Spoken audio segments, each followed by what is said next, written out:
Tala Fou I tala mai Ausetalia Radio Samoa o le nei asofareile. O ofisa so esu e Ausetalia whapea mana paanga le Five Eyes o lato whaia se la sanga o tu ina tuai se la patainga ma wala awai mo le tau fia o le whaariri wina o tangata talavou inisi o talutanunga mai tu ai ngā mawhauwhaunga, radicalisation. O le la sanga o wala awai fo I tangata uma mai mātua e o I whaia o ngā whapea tangata whainga ruenga de soi fua malaloina ma isi au aunanga I e tutu whaatasi e te te e atu I e tu ai ngā mionga wa haafia I le to atele o le tupulanga talavou ai le ngata I leo le to atele o tangata talavou wa haafia I mata uputau whaatupu whaalavelave I atu nu e lima o le Five Eyes. O tangata la iti young people mai la tau e fia I sa wanga wa nga I aile nei tau mawhainga wa talo sangai I atunu uma e lima ma le ASIO ina ia ngāri rue whatasi. O isi atunu e au fia le Five Eyes e au fia I Amerika, UK, Kanata, New Zealand ma Australia ma wa sau nora whatono le ASIO Mike Burgess o le whiriwhiringa ina ia tau lai le au unanga I talavou o le urua I whaailonga lea o le whaailoa atu o le tūranga whaapopoleina wa iei nei I lea mata upu. Whai mai pe ama le 2% o mata upu e whaatatau I ngā ioinga whaatupu whaalawelave ma tau mawhainga e whaatupu ni whaalawelave whaapea I Ausetalia e apua mai se tangata talavou ma o le toa tele o lo whaatino ia tūranga e mā tele lava I lunga o penga te whaelangi. Wa whata I le community o tangata Israelu I mele pone I le awhina sa sawane I le sunako po o le malumalu tāpua I le tu I saute sa sa e o mele pone.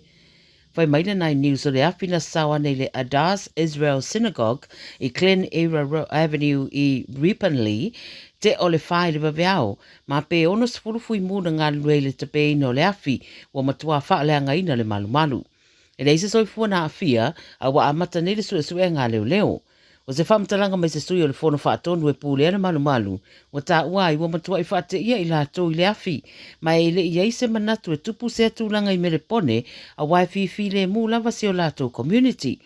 E sa sawane le awhi e tō lua I tū la a mata tāro sanga māsani o le tae ao, I le malumalu lea, e māsani na awa iei le lua se lau I le tolu se lau o tangata tā puai.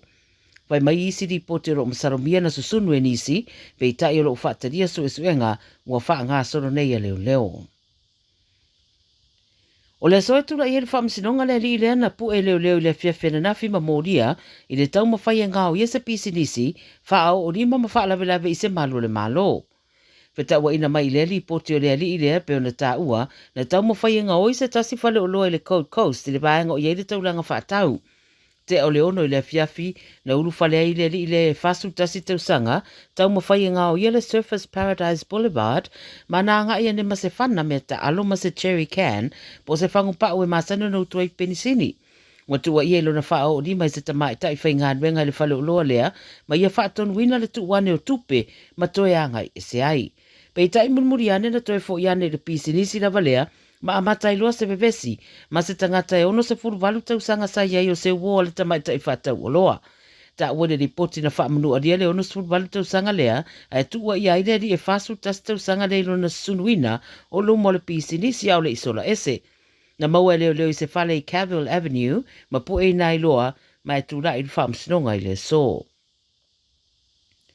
I le vaitau o tūra la tātu le whamanatuina lo ki wisi masi maso fia, wha ai loa se ripote le ala taiwa mai Queenslandi, le tutongi uma e se tasi e leo fia wha ai loa ina lo na tangata, a wa wha ingoa o le Secret Santa, I le ripoti, o le pāleni o totoe le vaitau se lau o mea ta alo tamaiti, na wha atau ai tongi pe lei bai I whale o loa. Whai mai o sia tangata e le fia wha ilo ina le suafa, a ua whaisi lewa na whai peala na lona sao lea I le Cold Coast Charity, Serving Our People. Na ia tungi ina pāleni o toys o lo tutoe mai lei bai si whale o loa le Mr. Toys Toy World, I le Stete o Queenslandi, ia ma o tā ua e o I le se lau lima sfuru wafe le tupe na wha aluai.